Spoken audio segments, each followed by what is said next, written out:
What's going on, everybody? Liam O'Reilly, Vermont economic realtor. Hope you're doing well.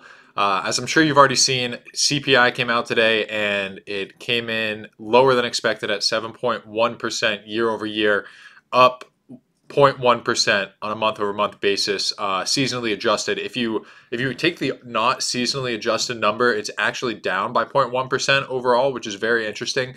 But core inflation, which is what the Fed focuses on and what I'm going to focus on in this video, is was at 6% year over year this month and had no change, 0% month over month, which is I think a great sign. I mean, really what the CPI number means, coming in under expected, 0% change month over month, as opposed to with core CPI, as opposed to continuing to increase and inflation continuing to spiral here, is that we're probably reaching, the Federal Reserve is probably reaching their limit on rate hikes. I think the better these CPI numbers are, the less likely, the less need the Fed has to raise rates to try to get inflation under control.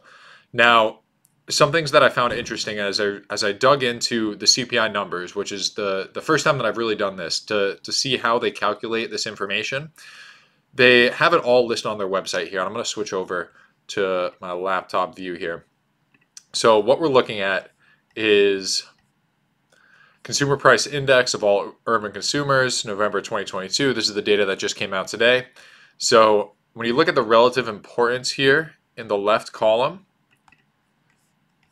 78% are all items besides food and energy, and essentially that's core inflation, which is what the Fed talks about.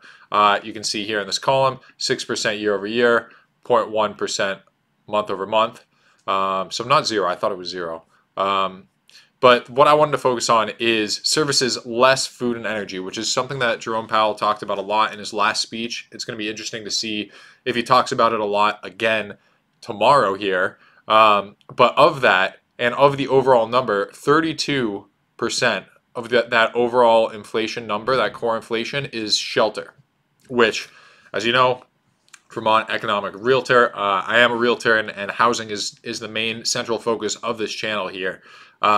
And with shelter, specifically rents being such an important factor in inflation, it's really key to understand what's going on with these numbers to understand where the housing market is likely headed. And what I've talked about on this channel is that, I guess what's been a theme overall is that supply is so low. Supply and housing in general is so low. There's not enough homes for sale. There's not enough homes for rent.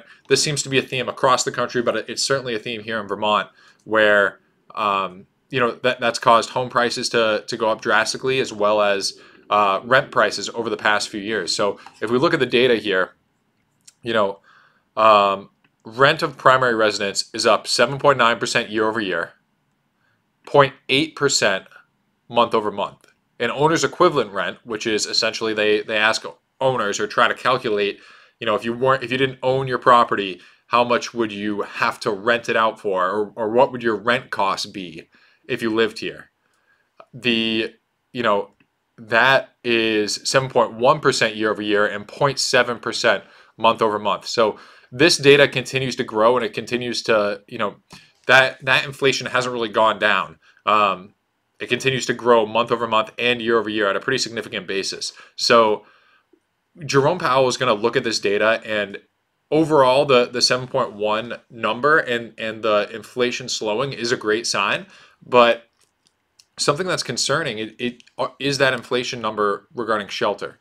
And I think, it's going to be interesting to see how the Federal Reserve interprets that data. And in my opinion, raising rates, the rate hikes that the Fed is doing, is probably having a negative impact and probably causing inflation in that shelter category to go up, as opposed to fighting inflation on that front. Because what it's doing, and we've talked about this in other videos, when rates are higher, it's harder for entrepreneurs and builders to get loans to bring new inventory to the market. So there's not a lot of inventory coming to the market to relieve this supply pressure. At the same time, people who could afford homes in the past and who were in the home buying market, that contributed to the home price inflation that we've seen over the past 2 years with low rates and prices going through the roof pretty much across the country.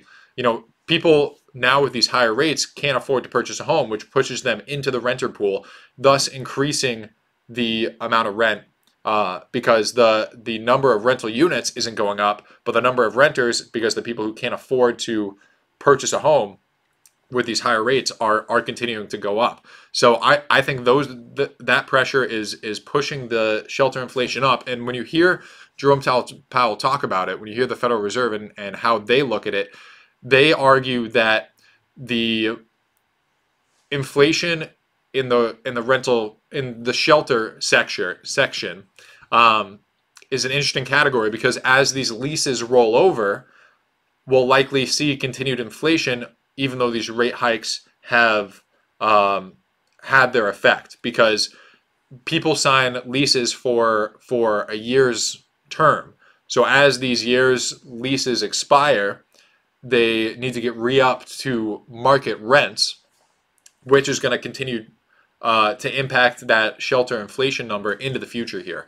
But something that I don't really understand is that such a large category of that shelter inflation number is owner equivalence rents, and owners equivalence rents don't roll over. It's not a signed lease. It's just an estimate of what owners would be able to rent their property for should they have to rent. What would their rental costs be? And as you can see, that number is still going up month over month. So